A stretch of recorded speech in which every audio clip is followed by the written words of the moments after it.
সুপ্রিয় দর্শক, আসসালামু আলাইকুম। ভিলেজ ইন্ডো চ্যানেলে আপনাদের স্বাগতম। আমি এর আগে আমাদের নদীর একটা ভিডিও ছেড়েছি, ইতিমধ্যে আপনারা দেখেছেন। অনেক ক্ষোভ প্রকাশ করছেন নদীর এই বেহাল অবস্থাতে। এখন নদীর একটু ফুল ডিটেলস ভিডিওটা আপনাদের মাঝে দিতে যাচ্ছি। মানে আমাদের এই নদীটার নাম হচ্ছে নন্দকুজা নদী, যেটা নাটোর জেলার মধ্যে সবথেকে বড় একটা নদী।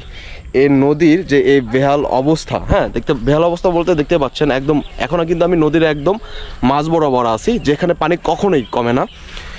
দীর্ঘ 70 বছর পর আমাদের এই নাটোর জেলার সবথেকে বড় নদী নন্দকুজা নদীর পানি কিন্তু এভাবে শুকিয়ে চৌচির হয়ে গেছে।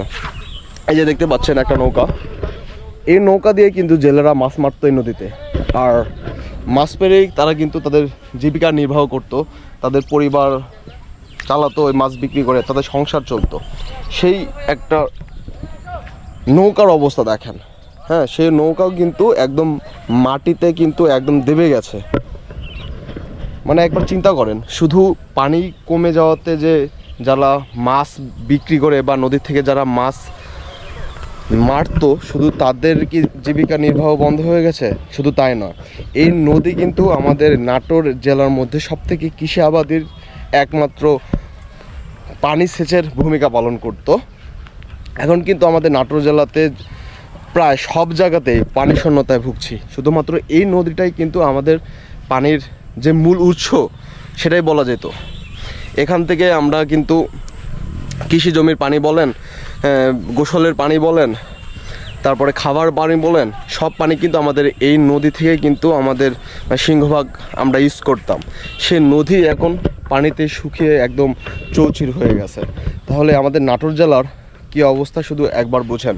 এখন নাটোর জেলার বর্তমান যে অবস্থা, সেটা প্রতিটা দিন 44 ডিগ্রি সেলসিয়াস থেকে 45 ডিগ্রি সেলসিয়াস পর্যন্ত কিন্তু আমরা তাপমাত্রা পাচ্ছি।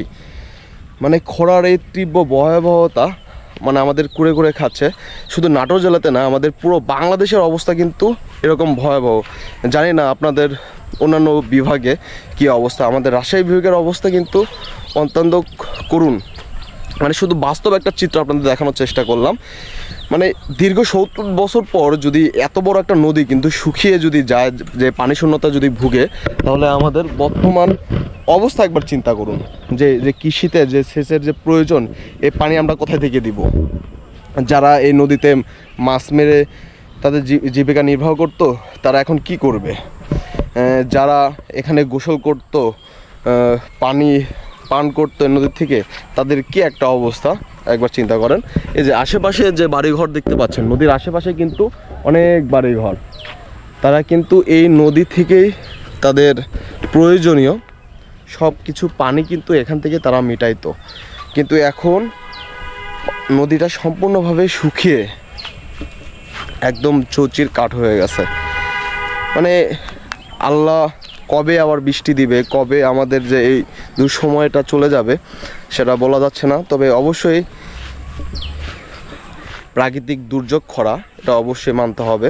আল্লাহ খরা দিচ্ছে, খরাটা মোকাবেলা করা এটা আমাদের পক্ষে কোনোভাবেই সম্ভব না। কারণ আল্লাহ যদি চায় তাহলে খরা দিবে, আল্লাহ যদি চায় এখনই বৃষ্টি দিয়ে কিন্তু নদীটা ভরিয়ে দিতে পারে। আমি জানি না নদী দিয়ে আবার কখনো এইভাবে হাঁটতে পারবো কিনা, নদীর মাঝখান দিয়ে আবার কখনো এইভাবে হেঁটে বেরিয়ে বা কখনো ভিডিও করতে পারবো কিনা। আর এটা চায়ও না যে নদীটা এমন হোক, কারণ পানি শূন্যতা, পানির কষ্ট খুব বড় একটা কষ্ট। এই ভিডিওটা করার একমাত্র কারণ যে এই আমাদের নদীটা শুকিয়েছে 70 বছর আগে, এই পর্যন্ত এই 2024 সালে আবার আমরা এটা দেখা পাইছি। স্মৃতিস্বরূপ এটা শুধু আপনাদের মাঝে তুলে ধরার জন্য, বা আমাদের নাটোর জেলা বা রাজশাহী বিভাগের এখন কি পরিমাণে তাপমাত্রা চলতেছে এটা বোঝানোর জন্য কিন্তু এই ভিডিওটা আমার করা। আর আপনারা অবশ্যই ভিডিওটা মানে আপনাদের নদীর কি অবস্থা, অবশ্যই যারা ভিডিও দেখবেন কোনো না কোনো নদীর তীরে বা পাশের নদীর পাশে আপনাদের বাসা হয়ে থাকবে, আপনাদের নদীর কি অবস্থা, বর্তমান পানি আছে কি নাই অবশ্যই কমেন্ট করে জানাবেন। আর এই নদীর মাঝখানে যেটা হচ্ছে, সেটা এখন মানুষ এসে আড্ডা দিচ্ছে, খেলাধুলা করতেছে, সব কিছুই করে।